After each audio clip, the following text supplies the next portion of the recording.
Hi guys, I'm Forster here, and the title of this video is not clickbait. So the title of the video, it really happened. Unfortunately, it happened to us, my wife and I thought I would just come on. I'm losing the daylight. This is Sunday afternoon. Have enough now, but I'll try to talk fast. And then I think what I'll do is use the questions that you post and comments that you post to follow up and give more detail, because I know I can't think of everything while I'm making this video, and I have no notes at all to follow. But this story began about 2.5 weeks ago. I was at work and I received a phone call from my wife, Wanda, and she was very upset. That was obvious. She said all I could get out of her, what she was saying was that it was tied to an email. She had gotten an email and she was being accused of buying something fairly sizable that she had not bought.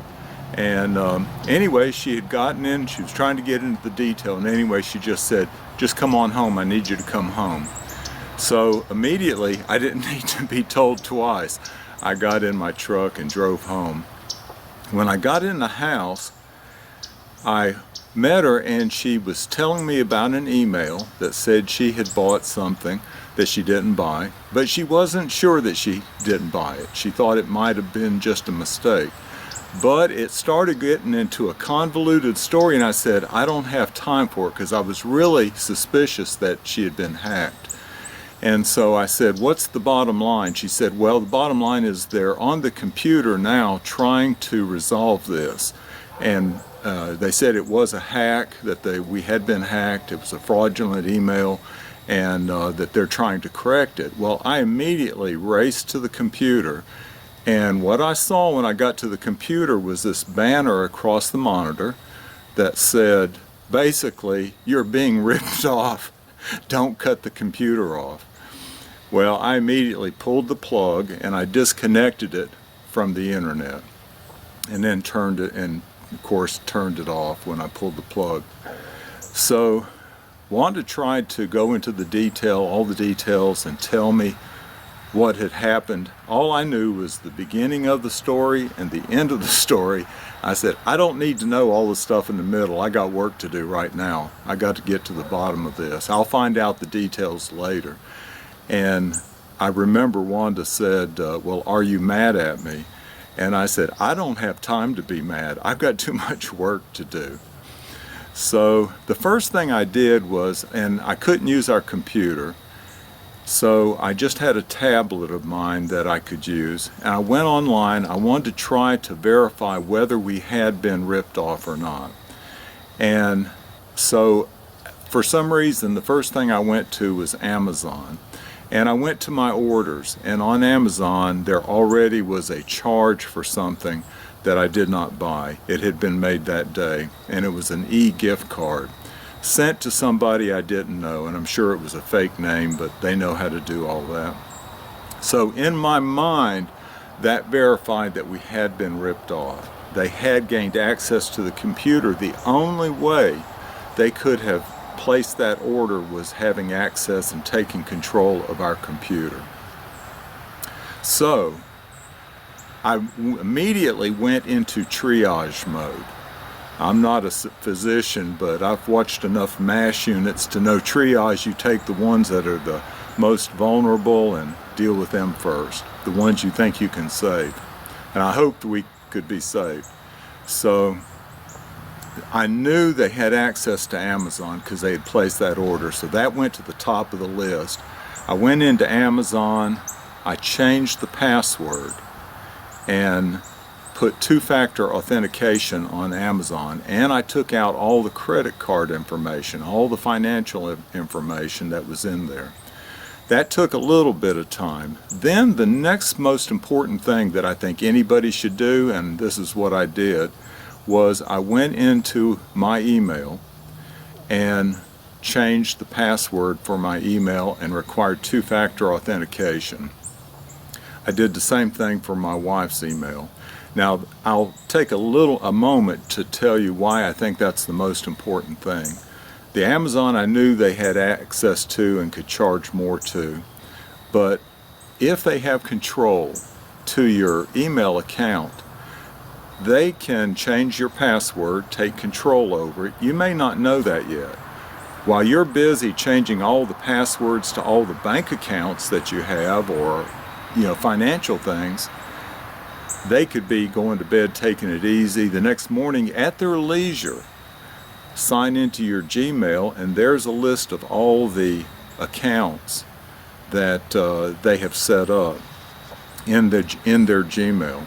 And all you have to do is one by one go to them and say, forgot my password, and it sends an email right back to the Gmail that you control, or the email, whatever it is that you control, and then you can change the password and get access to everything.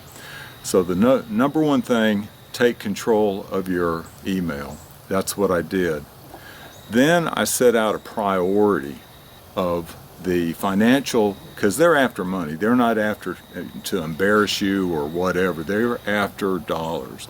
So I made a list of the accounts, anything financial related, in order of amount, basically, and went one by one. And by the way, here's one advantage. I have had a goal of sort of reducing our number of accounts because we have too many. It's hard to keep up with them. But one advantage of having many different accounts is the fact that it gives you, if they do have access to one account, there's other accounts that they don't have access to, hopefully. So I went one by one, changed the password, and put two-factor authentication on every account. So that took me till midnight basically to do a lot of that. One of the things I did, I started worrying about, well, what could they do with the information they had? And I jumped over that, but they had everything. They had access to our tax documents, they had access to our Social Security information, our bank accounts, contacts. They had access to basically everything. They even got passwords. So we were very vulnerable. But I went through and I put a credit freeze because I was afraid that with the information they had, and I just forgot. See, there's so much going on, it's hard to remember. The very first thing I did, because I knew they were trying to get into our bank accounts when I had gotten home. So I went in, I called our bank immediately and put a block on our bank accounts. That was number one, not Amazon. So I went to Equifax, Experian, and TransUnion, and did this for my wife, put a credit freeze with an alert. You can take one more step and put a fraud alert on it also. Did that for her. I didn't think I needed to do it for me because I thought she was the one vulnerable. Later on, I went through our hard drive, not connected to the internet, but went through our hard drive to see what they found. And I found our tax returns that had my Social Security information on it also. So then I went back and put the credit freeze and fraud alert on mine also. I will say, by the way, they did use credit cards, both business and personal credit cards. Fortunately, the credit card companies are excellent in dealing with fraud, and I got all that back. So that was not a problem. Amazon gave us back the e-card value that they took. So actually, in dollars and cents, I'm out zero, which is great.